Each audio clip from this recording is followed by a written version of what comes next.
Kala Toyota Makassar mencatat penurunan penjualan mobil di tahun 2023. Penjualan mobil di wilayah Indonesia Timur hanya di angka 20.000 unit.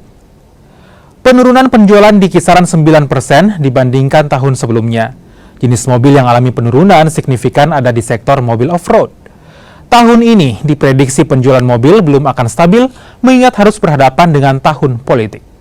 Ya, ada beberapa segmen memang yang mengalami kontraksi. Ya, pertama adalah segmen tambal komersil. Ya, kita tahu kan klimaks tambang itu di tahun 2022 kemarin.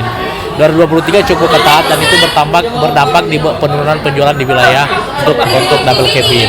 Itu yang pertama. Kedua adalah pengadaan Pemda. Ya, shifting pengadaan Pemda itu yang awalnya adalah kebanyakan konvensional dan ownership berpindah ke rental sama EV listrik. Ya, itu juga cukup berimbas di kita.